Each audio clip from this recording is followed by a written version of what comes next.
Hi guys, welcome to Vaishnavi audio novels. நான் உங்கள் வைஷ்ணவி. இன்னைக்கு நம்ம கேட்க போகிற கதை காதல் மட்டும் இல்லை, மனசை தொட்டுருக்கும் ஒரு பயணம். உன் அருகில் உருகும் நான். இந்த கதையை முழுசா கேளுங்க, உங்கள் மனசில் யாரோ ஒருத்தர் கண்டிப்பாக நினைவுக்கு வருவாங்க. வாங்க கதைக்குள்ளே போகலாம். சாப்டர் 6. அருகில் இருந்த தூரம். அந்த தூரம் சொல்லாமலே வந்தது. ஆனா அது இருவருக்கும் வழியைத்தான் இருந்தது.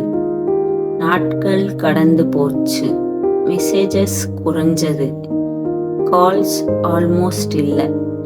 ஆனா ஒரு விஷயம் மட்டும் மாறல. ஒருவரை ஒருவர் நினைப்பது. ஒரு மழை ஆரம்பிச்சது. அதே பேருந்து நிறுத்தம். அர்ஜுன் வந்தான். அவள் வரமாட்டாள்னு தெரிஞ்சிருந்தும் ஆனா அவன் காத்திருந்தான். நான் ஏன் இப்படி இருக்கேன்? அவன் அவனையே கேட்டான். இது லவ்வா இல்ல ஹேபிட்டா? அந்த நேரம் ஒரு ஸ்கூட்டி நின்றது. அவன் மெதுவா திரும்பி பார்த்தான். மீரா. மழையில் நனைந்த முகம். ஆனா அவள் கண்களில் ஒரு தயக்கம். இருவரும் சில நொடிகள் ஒன்றை ஒன்று பார்த்தாங்க. பேசவே இல்லை. ஹாய், அவள் மெதுவா சொன்னான். ஹாய், அவன் மெதுவா பதில் சொன்னான். மழை அதிகமா விழுந்துச்சு. அவள் அம்பரலா திறக்கல. நீங்க நனைந்து போயிடுவீங்க, அவன் சொன்னான். பரவாயில்ல, அவள் மெதுவா சிரிச்சா.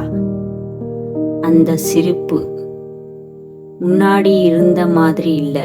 ஆனா இன்னும் அவனை தள்ள வைக்க முடியல. ஒரு நொடி அவன் அருகில் நின்றான். மழை துளிகள் அவள் முகத்தில் விழுந்தது. அவள் கண்களில் நின்ற கண்ணீர் மழையா இல்ல கண்ணீரா? அவனுக்கு புரியல. மீரா, நான் உன்னை மிஸ் பண்றேன்.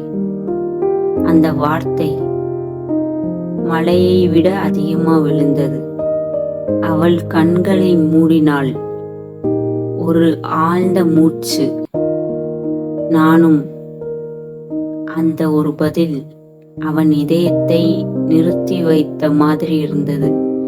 ஆனா அவள் கண்களை திறந்ததும் அந்த தயக்கம் மீண்டும் வந்தது.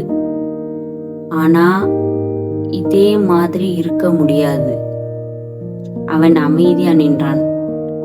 ஏன்?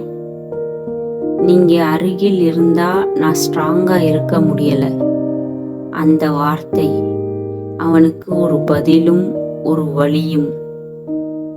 ஒரு நொடி அவன் அவளுக்கு இன்னும் அருகில் வந்தான்.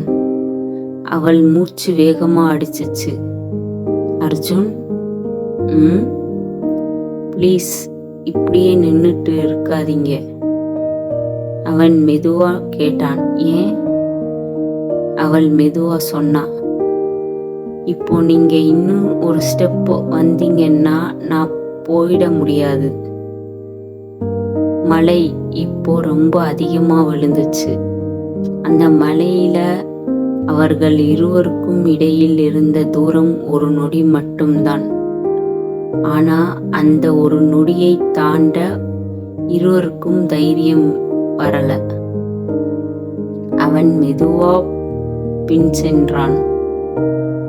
அவள் கண்களில் ஒரு வலி, ஒரு நிம்மதி. சில தூரங்கள் காதலை காப்பாற்றும். ஆனா அதே தூரம்தான் அதை கொஞ்சம் கொஞ்சமா உடைக்கும். இந்த எபிசோடு உங்களுக்கு பிடிச்சிருந்தா லைக் பண்ணுங்க, ஷேர் பண்ணுங்க. Vaishnavi audio novels channel subscribe பண்ணி பெல் ஐக்கான் கிளிக் பண்ணுங்க. கமெண்ட்ல உங்க தாட்ஸ் சொல்லுங்க. நான் உங்க வைஷ்ணவி. மீண்டும் சந்திப்போம்.